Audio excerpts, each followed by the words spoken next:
अस्सलाम वालेकुम नाज़रीन, मैं हूं आपका होस्ट चौधरी इरफान शौकत और आप देख रहे हैं सूर्य टीवी। आज हम मौजूद हैं चौधरी शाहिद डॉन के पास। अगर इनको अब डॉन कहा जाए तो ये ज़्यादती होगी, क्योंकि अब इन्होंने जो पुरानी एक्टिविटीज़ थी वो तमाम छोड़ दी हैं। लेकिन जो हमारी पाकिस्तानी अवाम है वो अभी भी इनको शाहिद डॉन ही समझती है। ये वो वाहद ऐसे शख्स मैंने अपनी ज़िंदगी में देखे हैं कि जिन्होंने तमाम बुराइयों को छोड़ दिया है और अच्छाइयों को अपना लिया है, और आजकल ये अपना एक चैनल भी खोल रहे हैं जिसमें ये तमाम डॉनों की स्टोरियां बताते हैं। इन्होंने मर्डर भी किए थे, इनके फादर भी मर्डर हुए थे, लेकिन अब इन्होंने तमाम ऐसे जो गलत काम थे जिनके ऊपर लोगों को शर्मिंदगी होती है वो इन्होंने छोड़ दी हैं। आज हम इनका शुक्रिया अदा करते हैं कि आज इन्होंने हमें टाइम दिया। अस्सलाम वालेकुम सर। वालेकुम अस्सलाम भैया, क्या हाल है? मैं ठीक हूँ शाहिद साहब, आप सुनाएं ठीक हैं? अच्छा शाहिद साहब, आज मुझे ये बताएं, अमीर बिलाज टीपू ट्रकों वाले का जो बेटा है वो मर्डर हुआ है, आप नहीं समझते कि ये दुश्मनी लाइन को हमेशा के लिए ख़त्म होना चाहिए? इस लड़के का जो कत्ल है ना, बलाज टीपू का, ये वो कत्ल होता है कि जो पूरी इंसानियत का कत्ल होता है। बिल्कुल। उस लड़के को जिस बंदे ने भी कत्ल किया ना, सबसे पहले तो मैं ये कहूँगा जो भी इसके प्लान में शामिल हैं, जिन्होंने करवाया है, जिन्होंने किया है, अल्लाह ताला उनको निस्तो नाबूद कर देगा। चूँकि वो लड़का एक अमन का पैगाम दे रहा था और अमन चाह रहा था, पढ़ा लिखा आई वॉन्ट पीस। उसका ये पैगाम था कि मैं अमन चाहता हूँ। लेकिन दुनिया ने उसको क्या दिया? उसके मुखालफिन को ये देखना चाहिए था कि जब तक वो उनकी तरफ कोई ऐसी इंटेम्प्ट ना करता, कोई कार्रवाई ना करता। ठीक है, मैं मानता हूँ 2016 में एक फायरिंग होती है दो घरों में, व्हाट्सअप की तरफ और दूसरे बड़े व्हाट्सअप की तरफ, वो फायरिंग हुई है।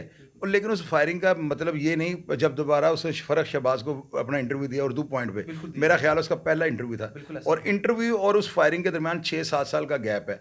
ये बंदा तो अपना अगले मिनट में अपना किबड़ा दुरुस्त कर लेता है। मैंने अगर 7 साल पहले के अपने तमाम मैटर्स को ऑफ कर दिया, मैं कर सकता हूँ, तो वो तो फिर रज्जे पुजे ख़ानदान का था, तो क्या वो नहीं ऑफ कर सकता था?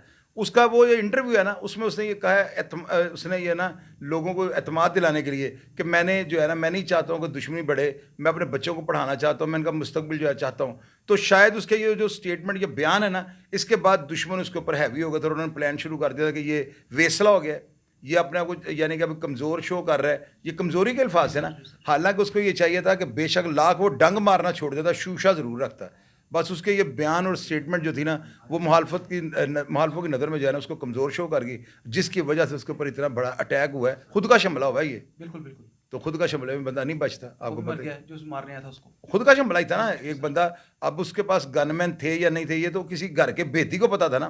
तो उसका वहाँ पे घुस जाना और अटैक कर देना, जाहिर है कि घर का जो है ना भेदी को मुलव्वस होगा, जिसने इस नियत से बेशक बात ना की हो कि इसका बुरा हो जाएगा। शायद मैं आपको फ़ोन करके पूछा कल बलाज की क्या रूटीन है, आप मुझे 2 समय कह दें कल उसने फिर शादी में जाना है, तो मैंने आगे मुखालफिन को थोड़ा दे दिया हो। इस तरह भी हो सकता है और होता है।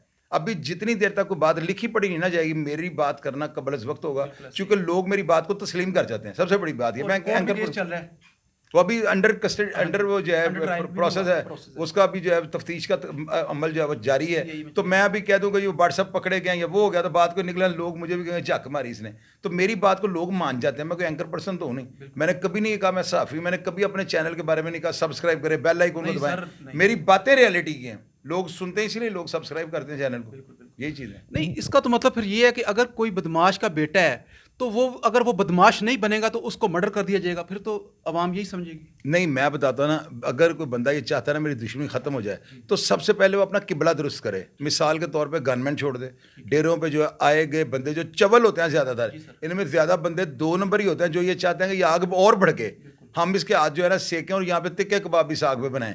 उन अफराद की तादाद ज़्यादा होती है, ऊपर से वो अंदरून शहर है, ऊपर से दोनों घरों की जो है ना रिहाइश का फासला बड़ा कम है।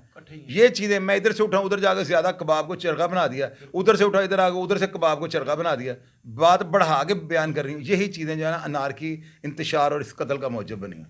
और सर देखें, बिलाज ने अभी तक कोई ऐसा एक्शन उनके ऊपर नहीं था किया कि उनको इतना बड़ा कदम उठाना चाहिए था। अगर वो इसको माफ़ कर देते, बैठ के सुलह कर लेते, तो आने वाला मुस्तकबिल और उनके बच्चों का मुस्तकबिल भी संवर जाना था। ये वही बात आपको मैं जो पहले कर चुका ना, उसको मैं दोबारा रिपीट करता हूँ। ये अफराद जो थे ना, जो लोग होते हैं, उन्होंने ये आग नहीं बुझने दी। उन्होंने डेफिनेटली बीच में ऐसा इंतशार या अनारकी फैलाई होगी कि दुश्मनों ने उसके ऊपर हमला करना जो है उसको तरजीह दी।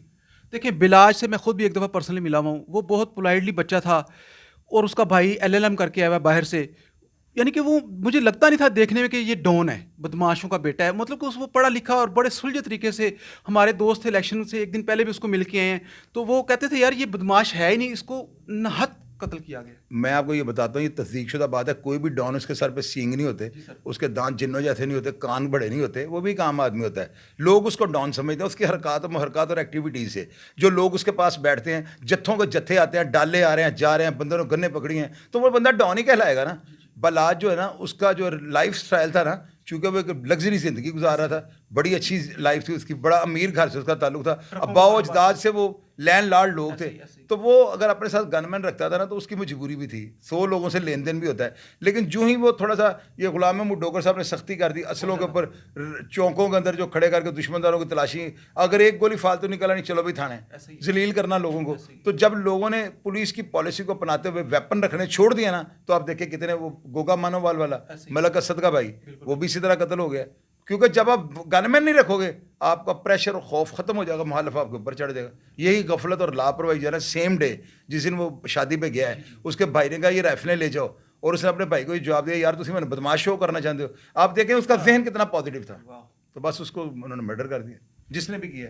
नहीं देखिए, इसका तो मतलब फिर ये है कि जो भी कोई बदमाश खानदान से तल्लक रखता हो, उसका बच्चा कहीं भी पब्लिक प्लेस में तो जा ही नहीं सकता। नहीं, बच्चों के ऊपर तो कोई भी अटैक नहीं करता, कभी भी आज तक ऐसे नहीं हुआ। बच्चे फैमिली के लोगों की, मेरे घर वाले आते जाते हैं, बच्चे आते जाते हैं, इतना तो बेगैरत या घटिया कोई भी नहीं होता। लेकिन ये होता है कि खुद से बंदा एहतियात करे। नहीं तो बिलाज ने तो कोई आज तक ना कोई कत्ल किया उसके ऊपर, ना कोई मर्डर की FIR है उसके ऊपर, टोटल 3 FIR हैं। पता है कि आप मुखालफत में जो है ना, मैंने आपको बताया यही चीज़ें नोट होती हैं। तो डेरे से कौन बंदा है, वो बताता है राती फलाना इश्तिहारी आया थी, वो जो फलाना उसके साथ साइड पे जाकर बात कर रहा था, तो मुखालिफ यही समझते हैं ये कि हमारा प्लान तो नहीं कर रहा था। यही अबहाम और यही तहफ़्फ़ुज़ात जो है ना, मौत का मौजब बनते हैं। अच्छा, वो ये बताएं, जो उन्होंने FIR कटवाई है, उसका भाई वकील है, वो उस पर आपको कितना को लगता है कि उनको सज़ा मिल जाएगी? आज तक 109 पे सिर्फ सज़ा मिली है, भट्टो को मिली है, अदरवाइज वो भी फौजी मार्शल था, नहीं तो आज तक मैंने नहीं देखा। 109 में सज़ा होती है, बहुत ज़्यादा रिलीफ है। और कोर्ट ये कहती है कि मुल्ज़म मेरा चहेता बेटा है, मुझे शक डालो इसका रिलीफ मैं प्रेजेंट बेटे को जो कोर्ट में खड़ा है इसको दूंगी। 100 गुनाहगार अदालत से छूट जाए, किसी बेगुनाह को सज़ा नहीं होनी चाहिए, ये कोर्ट कहती है। मैं तो नहीं कह रहा, मेजर एक्ट में ये लिखा हुआ है। तो उसमें आगे जो है ना, सबसे पहले ये होता है कि आप ये देखें ना, वो पाकिस्तान आया उसका भाई, वो जो जिसे LLM किया हुआ है, मसब नाम है गालबन उसका, वो इंग्लैंड के कानून को फॉलो करता होगा। तो यहाँ पाकिस्तान है, यहाँ पर हमारे वकील खुद FIR जो जान के गलत करवाते हैं, झूठी लिखवा देंगे, बंदे ज़्यादा डाल दो, यानी कि उन्होंने अपनी दुकानें खोली होती हैं। यहाँ पर हर जो प्रोफेशनल बंदा है, लॉ एंड ऑर्डर जितने भी अदारे हैं, उनमें प्रोफेशनलिज्म ज़्यादा है, वो दुकानें खोल के बैठ जाते हैं। ये आग जो थी ना, बलाज के ख़ानदान जो सारा इस आग में जल गया है, ये पुलिस अफसरों की लगाई हुई है, जो 1980 से 90 की दहाई में थे। और देखिए, ये पुलिस अफसरों की आग लगाई हुई में खुद भी जल गया। पुलिस अफसर के बेटे की शादी पे गया था, वहीं पे इसका मर्डर हो गया। वो पुलिस अफसर तो रिटायर था ना, अभी देखे ना, वो रिटायर DSP अपने घर के बाहर सिक्योरिटी गार्ड खड़े कर देता है। आप मुझे बताएं, आपने आज तक कितनी ऐसी शादियां अटेंड की हैं जहां पर बगैर कार्ड के कोई बंदा अंदर एंटर ना हो सके? शादी में अमूमन ये हो जाता है। लाख आप बंदे बाहर खड़े कर लेंगे, यार ध्यान करें कोई। सर, असद खोखर का सगे भाई को गोलियां मार के कत्ल कर दिया गया था उसकी हुकूमत में। उस टाइम उस्मान बुज़दार साहब भी वहाँ पे मौके पे मौजूद थे, मैं भी था वहाँ। हाँ, तो मैंने आपको बताया ना, जो बंदा ऐसे अफराद के ऊपर जिनके पास वेपन, असला और बंदे साथ मौजूद हों, उनके ऊपर अटैक करना जो है ना, खुद का हमला होता है। और खुद का हमले का कोई जोड़ नहीं है, कोई तोड़ नहीं है उसका ना, उसका कोई हल नहीं है। खुद का हमलावर है, जिसे अब देखे ना, वो उसको उन्होंने भुन दिया है, वो जो बलाज को मारने है, उसके बच्चे भी अगर वो मारते तो बलाज ने वापस तो नहीं आना था, उनका नुकसान तो हो गया ना। ज़रा सी गफलत और लापरवाही आपको मौत की गोश में ले जाती है, ये बात याद रखिएगा। नहीं तो अब तिफी भट्ट और वो गोगी भट्ट वगैरह तो सुना है कि मुल्क से फरार हो गए हैं। वो मुल्क में भी आएंगे तो वो उनको नहीं चाहिए कि वो फेस करें आके, उनको बताएं जी हमने नहीं किया। उनके पास इतना बड़ा हथियार है, मीडिया का आके कहें जी हमने इंटायर में करवा के पेश हों, इस तरह तो केस। ये बात मुझे अभी तक समझ नहीं आ रही कि वो क्यों नहीं आए। मैं ये कहता हूँ, देखे सारी दुनिया सुन रही है ना, मैं ये कहता हूँ कि अगर गोगी भट्ट साहब या वो जो है तिफी भट्ट साहब इन्वॉल्व है ना, तो उनको बिल्कुल सजाए मौत करवाएं उनके घर के, कोई उनको नहीं रोक सकता। लेकिन अगर वो बेगुनाह है या FIR में गलत नाम डाल दिया, तो यार फिर ये गलत है, ये नई दुश्मनी चल पड़ेगी। नहीं, लेकिन जो शेखुपुरे का उनका जिसने बंदा बिलाल को कत्ल किया है, वो तो खुद भी मर्डर हो गया, मतलब उसको भी कत्ल कर दिया गया। वो कह रहे थे कि जी वो भट्ट का पर्सनल 10 साल से गनमैन है। अभी ये बात जो है ना हवा में है ना, कहीं पे लिखी पड़ी आपके पास है कोई ज़िमनी में ये लिखा गया हो कि उसकी बीवी जो है, जो मकतूल शूटर था, उसकी वाइफ ने ये बयान दिया है? क्योंकि मैं सिर्फ उस बात को आपके सामने शेयर करूंगा जो मिसल में लिखी जाए। और ज़िमनी जो है ना, जब तक इंटेरोगेशन केस की कंप्लीट ना हो जाए, सारे मुलज़म पकड़े जाएँ, वो जुडिशल ना चले जाएँ, उतनी देर तक तफ्तीशी की जिम्मेदारी है। अब रोज़ एक ज़िमनी लिखता है कि आज के हालात क्या है। तो जब तक ये किताबों में, उसमें मिसल में ये चीज़ें नहीं लिखी जाएंगी, तो मैं उन पर अगर कर देता हूँ, मैं कह देता हूँ फ़र्ज़ करें आपके प्रोग्राम में कि जी गोगी भट्ट सब पकड़े गए हैं, ले आप आधे घंटे के बाद देखिएगा तूफान बदतमीजी पूरे मीडिया पर छा जाएगा। लेकिन कि शाहिद चौधरी ने क्या चार गनमैन तो उनके पकड़े गए हैं, किन के? गोगी भट्ट साहब के। अगर वो गनमैन पकड़े गए तो तफ्तीश जारी है ना भैया। देखे ना, इंटेरोगेशन में पुलिस किसी को भी बुला के पूछ सकती है। तो इंटेरोगेशन का मतलब ये तो नहीं मैं यहाँ पे हवा में हाँ ये है, ये खबर है आपके लिए बड़ी बेहतर है, आप इसको करें, जो भी आपको इतला मिली है कि 4 पकड़ेगा आप उनका जिक्र करें। लेकिन मैं जब तक वो मिसल में नहीं आएंगे, लिखे पढ़े नहीं जाएंगे, तफ्तीशी उनको लिखता या पढ़ता नहीं है, उतनी देर तक मैं जिक्र नहीं कर सकता। और अच्छा आप ये बताएं कि अगर ये गोगी भट्ट और वो तिफी भट्ट वगैरह जब तक नहीं अरेस्ट होते तो ये तो केस फिर लटकता रहेगा, अगर ये तो फिर दुश्मनियां फैलती रहेंगी। और हमें तक जो इतला मिली है कि जो उसका छोटा भाई बाहर से LLM करके उसको भी उन्होंने थ्रेट करने की कोशिश की है। वो देखें जी, थ्रेट्स तो चलते हैं, ये तो दुश्मनियों में सबसे पहले जो होता है। और ये चीज़ें, यही तो चीज़ें सोचने वाली हैं कि आप जहन में ये रखो कि अब ये लड़ाई मुझे लड़नी पड़नी है। अगर आप उसके लिए खुद को तैयार कर लेते हैं, अपने आप को आप जो है ट्राई समझते हैं, अब अपने आप को ग्लैडिएटर समझते हैं, आपको पता है कि मैं टर्मिनेटर हूँ, मैं इनसे निपट लूँगा, तो भाई आप ज़रूर निपटें।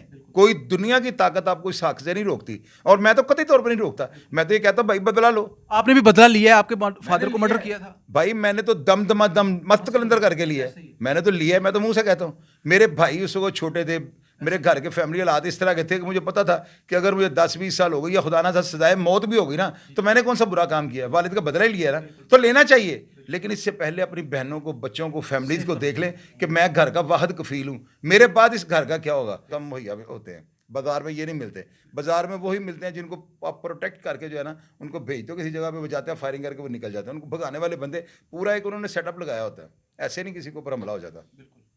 जी शाहिद साहब ने सारी स्टोरी बता दी है, हम इनके शुक्रगुजार हैं कि उन्होंने हमें अपना टाइम भी कीमती दिया और हमारी सारी लोगों को तक बात पहुंचाई। बहुत शुक्रिया।